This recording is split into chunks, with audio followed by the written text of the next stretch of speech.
Okay, so the next time you re-home alone and feeling brave, why not try turning off all the lights, grabbing your phone, playing this story on your favorite creepypasta channel, and listening with headphones on while staring directly at your screen. It'll be the best 5 minutes of your life. For more scary stories like these, and for even more horrifying experiences from people who wish to remain anonymous, stay tuned for more content. But for now, let's get into this creepypasta. It was midnight, and I was getting ready for bed. I turned off the television and went into my parents' room to ask them what I should name my new kitten.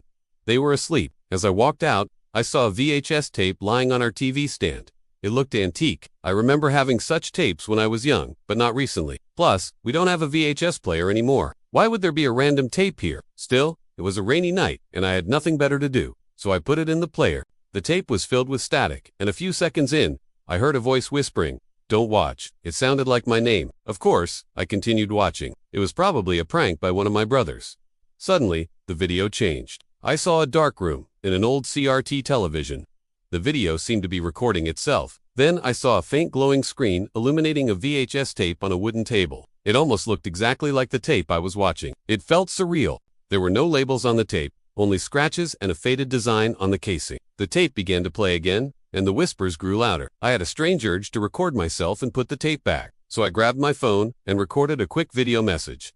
My heart was pounding. I don't get scared very easily, but there was something unsettling about the situation. After my message ended, I placed the tape back into the VCR and hit play. Nothing happened.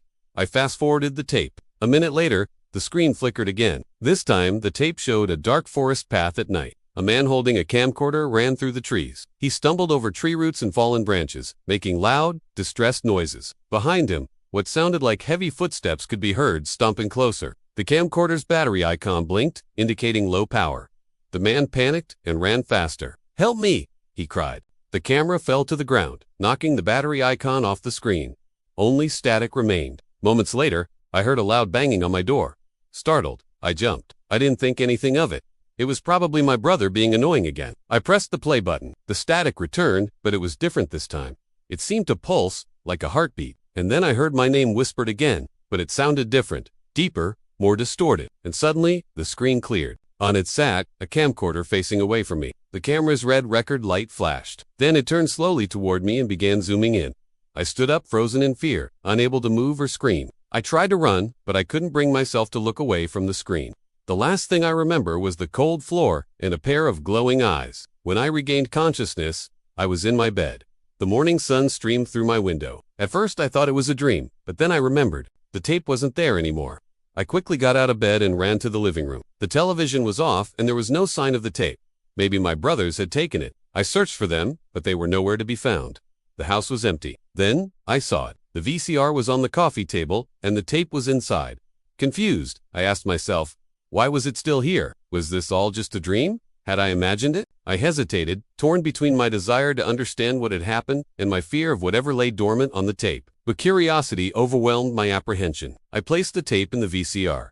As the video began to play, I recognized the scene. It was the same room where I had filmed my message. The date and time on my phone showed that 3 hours had passed since the previous recording. I searched the house for my phone, desperate to find my message, but it was nowhere to be seen. The tape kept playing, but there was no image on the screen. Instead, I heard my own terrified screams and the sound of my own heartbeat. Then the tape rewound, and I saw my phone lying on the table. It was recording. The last thing I saw before the darkness consumed me was the twisted grin on the face that crawled out of the screen. When I woke up again, I was in my bed. The room was dark, and I could hear my brothers laughing. "Gotcha," they shouted. Then they started to leave. "Where are you going?" I asked. "You weren't in your room," one of them said, confused. "What are you talking about? You were acting so weird just now." "We couldn't get in because you locked your door," another one explained. Dazed, I looked at my phone. The screen was blank. The clock blinked, 3 a.m. I jumped out of bed and ran to the television. The tape was gone. I searched everywhere but couldn't find it. I knew it had been real, but when I told my brothers, they didn't believe me. They thought it was just a silly story. That's when I decided to go back and watch the tape again. I needed proof that what I experienced was real. I inserted the tape into the VCR. This time, the screen showed a dimly lit room. I immediately recognized it as my bedroom. But there was something different. On the wall hung 2 paintings. I don't remember hanging them. What was strange is that I didn't recognize the paintings.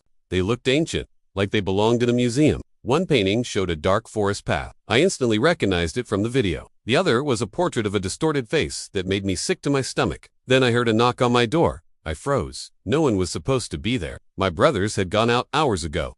Who was it? I called out, "Who's there?" But there was no reply. I went to the door and peeked through the peephole. To my surprise, I saw my brothers standing on the other side. "We're sorry, we didn't believe you," one of them said. "What are you talking about?" I asked. "The paintings," he replied, pointing at the door. "Can we come in?" I opened the door, and my brothers walked in. "What about the paintings?" I asked. But they didn't answer. Instead, they stared at the wall where the paintings once hung. "What happened?" I asked. They didn't respond. Then I noticed the paintings were gone. I wanted to scream, but no sound came out. My brothers were kneeling on the floor beside the television. "They're back," one of them whispered, pointing at the screen.